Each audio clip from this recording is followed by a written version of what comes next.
welcome back to another episode of Diary of a Mad Preschool Teacher. Now, I know I didn't do the usual intro because we need to just get straight to business.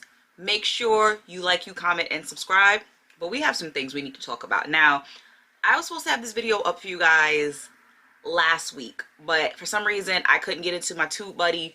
All my notes were in my TubeBuddy, but my TubeBuddy started working over the weekend, so I have the notes that I needed to have this conversation with you guys. So we're just going to dive right on in. We're going to talk about how severely underpaid teachers are. And I'm not talking college professors, high school. Hell, I'm not even talking about middle school. I'm talking about your daycare teachers, your preschool teachers, and some of your grade school teachers. We need to have a real adult conversation about it, because I cannot tell you guys how aggravated I was when I saw some of these payment points, because y'all, it's atrocious. It is really atrocious. Like,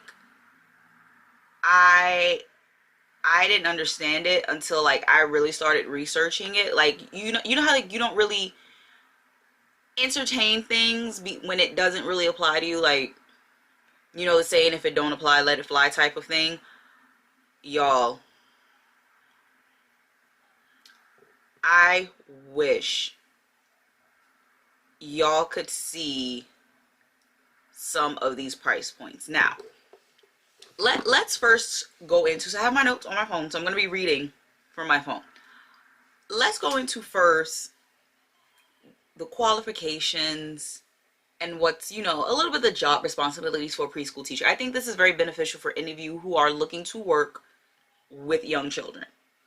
So, typically for an infant, a toddler, in some cases a twos teacher, the bare minimum of a high school diploma is fine. Most jobs will train you and they will let you apply for a CDA. Now, like I said in the previous video, I didn't need my CDA because I had already came into the job with an associate's degree. So usually your associate's degree kind of cancels out you needing a CDA, because your CDA pretty much is just credits that will go towards a degree at some point down the line. So if you don't have a CDA and you have your associates, it's fine. If you're doing CDA, it'll help you get finished with school sooner. All right. And for those of you who don't know, a CDA is a child development associate. So it's probably the most common thing that infant, toddlers, and two teachers do get. As you start to climb the ranks, some preschool programs, I know in New York, in order to be considered a head preschool teacher, they require you to either have the master's degree or be on a study plan towards a master's degree.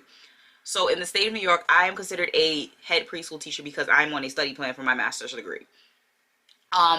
Most daycares, it doesn't matter what age you're also working with. If you are within the building and within the staff, they will require you to be certified in first aid, CPR, which you have to renew, I believe, every 2 years it expires. And nobody told me that I could do this online. Like, you can watch the whole training and do it online.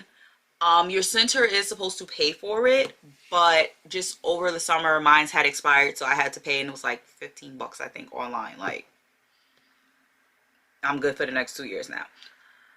Okay. Now let's get into the odds and ends of what your position may entail. So usually those who are in a UPK program or PKA type program or any type of DOE sponsored preschool, your work day is usually either 8 to 3 or 8:30 to 3:30. Those of you on the outliers in your infant, toddler, twos programs, that may vary. That can mean you can work half the day or you can be doing an 8 to 6. Let me tell y'all how I hate it, absolutely hate it closing. Especially when parents don't pick up on time. It is like the worst thing ever. Like, you've been at work all day and now parents are late at 6:30. We used to have some parents that wouldn't come until 6:45. Yeah. Yeah. Some programs will offer you a 10 months type of a situation, and you have 2 months off, which is generally the summer. You may luck up and you might have the school holidays off, but most programs, again, that are infant toddler friendly are usually open year round. Like, you might get the, what is it? I don't know, it's like 10 federal holidays. Yeah, you might get the 10 federal holidays, and then they tell you take those and be happy. Yeah, so usually most daycares do not offer you any breaks. Like, you don't get a spring break, you don't get a winter break, you're working year round. And as somebody who lived in that monster for 9 years, I hated it because it gave you no time to yourself, no time to like collect your thoughts during the year. You were just going. I always used to say the days blurred in at one point. Like, people would ask you what the day is, and you're like, what? And it wasn't like to be funny or rude. It was just like, legit, your days blur in. If you were like me, you were working on the weekends. Like, I was a nanny on the weekends, so I had legit no days off. Like, burnout is such a real thing, and I talked about that in the video. The link should be floating above my head, so you can go check that out too. But yeah, the burnout is a real thing. So typically now in a preschool program, you think preschool, we're thinking, 3, 4s, getting ready to head into kindergarten. As a preschool teacher, you're typically supposed to be prepping these kids for real school. Now, I am not a fan of programs that, encourage play all day. Even though, before y'all even get on me, because I know some teachers are watching, y'all will get on me. I understand the learning through play concept. That is how they learn how to socialize. That is how they learn things. I get that. I am talking about teachers who let their children like mindlessly play like all day. Like, little Jimmy wants to sit in blocks from 8 to 3 all day. This child has no fine motor skills. He cannot write his name. He cannot spell his name. Everything to him is purple. Every day of the week is Tuesday. So it's like things like that. Like, I'm not a fan of the play all day. Like, my 2-year-olds right now, let me tell you something. They are not playing all day. That is for sure. Like, the most you will see my kids running around currently is in the gym, and that's about it. Other than that, they are in stations or they are writing. So yeah, check me out, boo-boo. Of course, you want to teach them a sense of belonging, a sense of security. It's a hard transition for some kids, especially when their parents are not with them majority of the week and they are with you. That, another video for another day. What I found online that is listed as the duties of a preschool teacher. Let's go bullet point by bullet point. Support language acquisition. This is for your kids that are like selected mutes, the children who are not speaking in complete sentences, the children who are not speaking in proper grammar. Enhance social skills. Some of these kids have been home since they were born, and they're very antisocial. They don't know how to interact properly. They don't know how to share, that type of stuff. Follow preschool curriculum. At this point, I'm going to, like, the place I'm at now had me asking what were the last 2 places I was at doing, because curriculum, they were not. To teach basic math, science, concepts, language recognition, colors, and shapes. Again, I have met kids where everything is purple. Every single color is purple. Every day of the week is Thursday to this child. Granted, again, teachers, I know we do what we can. It's easy to blame the parents, but we're talking about us right now. We're not talking about the parents. To force the imagination, that one, I'm all for creativity, but some of y'all teachers be really corny and really be feeding into like some of the weirdest stuff. Yeah, Yeah. Observe children and report behavioral issues. A lot of you teachers don't do this. And this makes it hard when another teacher comes in and, like, for example, I have taken over someone's classroom.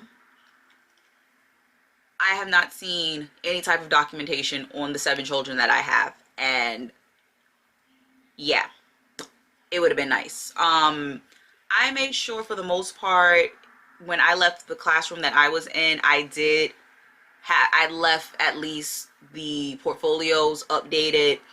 Like, just, just so it's not even like sometimes about a mental issue. It could just be something like, okay, this child likes this particular toy and she flips out every time so and so touches the toy.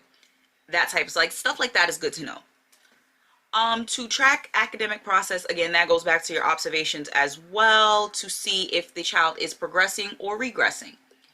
Encourage positive interaction. This goes back to social skills. Again, some of these kids do not know what sharing is. They don't know what it is to use gentle hands. They don't know what it is to play in groups because all they are around are adults all day.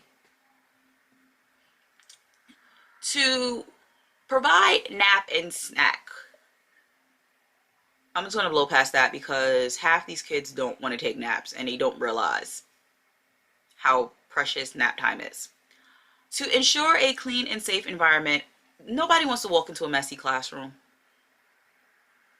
Adult and child both. I used to hate walking into people's classrooms and there would just be crap everywhere. I looked up where I feel the last 3 co-teachers I've had have been pretty darn neat. Like, I would say I was probably like a little bit messier than them, but it worked where, like, if I left paperwork out, they would put it back, like that type of thing. So it's just, like, you don't ever want to walk into somebody's classroom and there's like a half-eaten muffin from 2 days ago left somewhere, or they're like dried up fruit, it's the worst.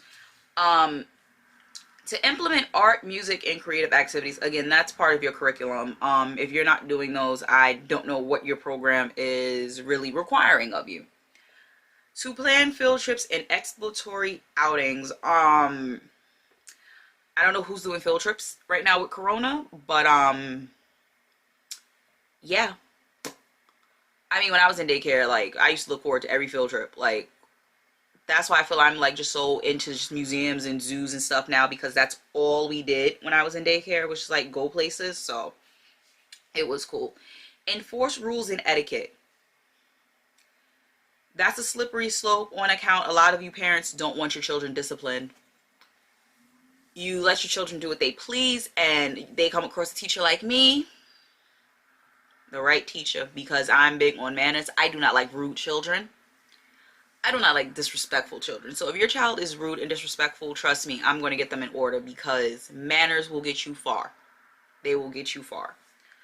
All right, now let's get into what you guys are really here for, the price points. Now, I am not going to read off all of this. Like, y'all see, like, I think this might be all 50 states actually. We're just going to hit the big states and maybe 1 or 2 outliers, but I believe the lowest price point on here was $20K a year. Yeah, I think the lowest on here was $20,000 a year.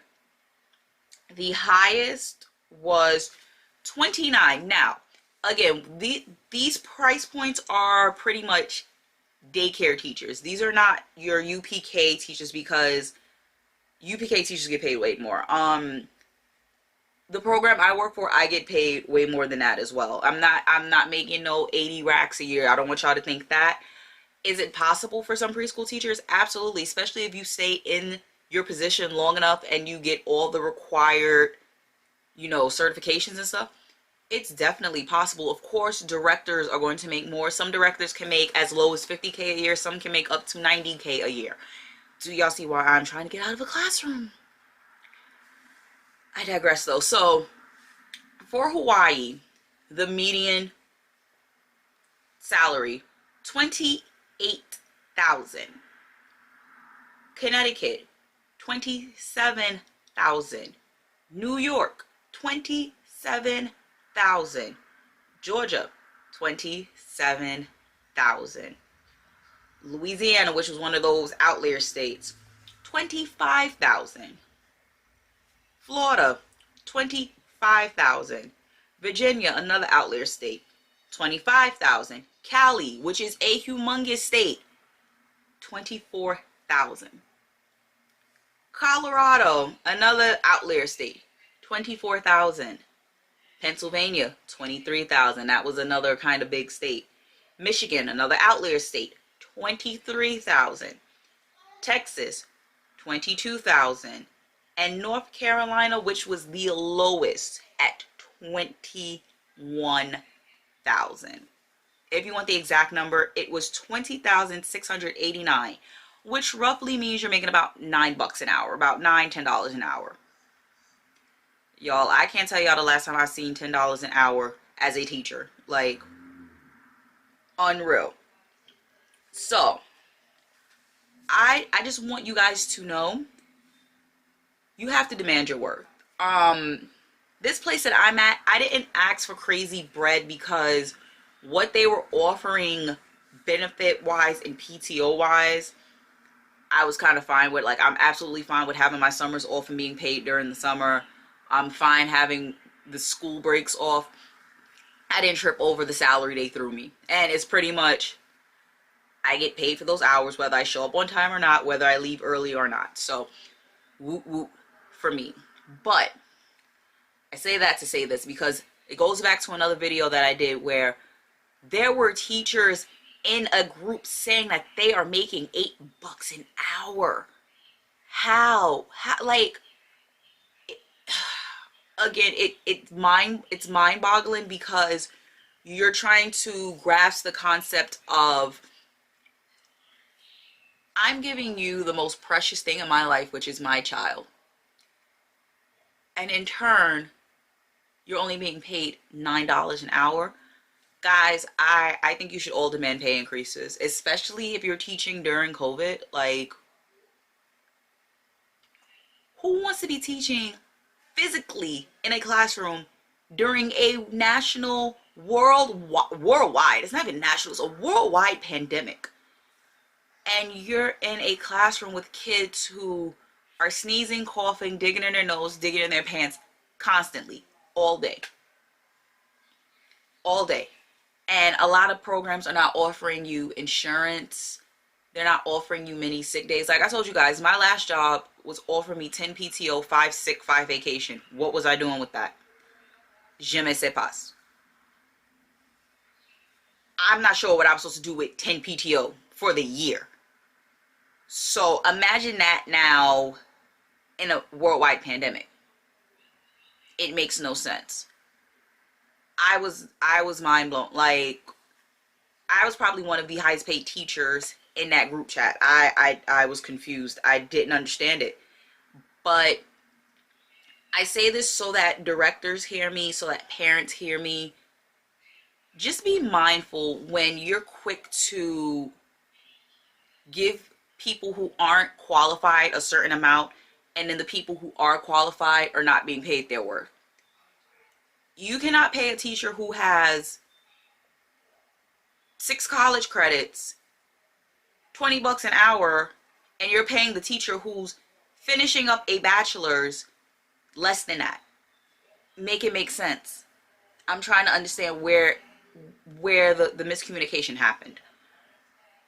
Parents, please be mindful. Anytime, I said this in a previous video, anytime that you have a petty complaint, because most of the time y'all complaints are super petty.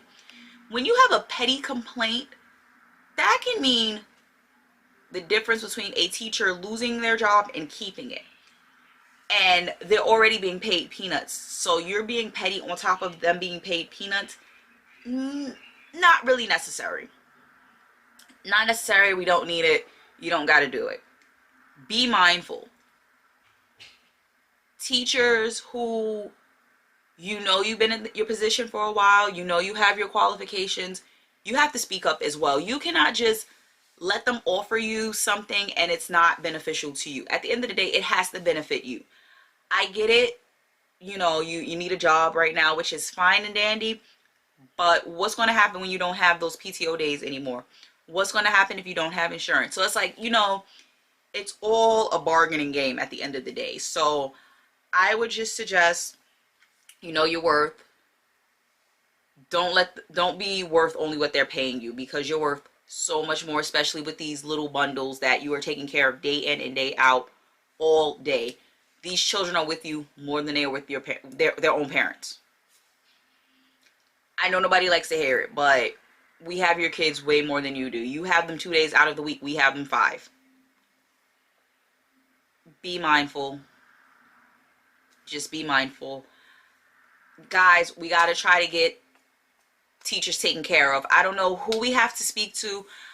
I don't know who the new Secretary of Education is going to be. Thank God Betsy DeVos left. Like, it was long overdue. It was too late, but it was definitely long overdue. But whoever this new Secretary of Education coming in is, they have to really, like, look out for the well-being of teachers. Y'all better hope y'all president-elect, because another video for another day. Y'all better hope y'all president-elect make sure he takes care of teachers as well. That's all I gotta say for this video. Thank you guys for watching, and I'll catch you in the next one.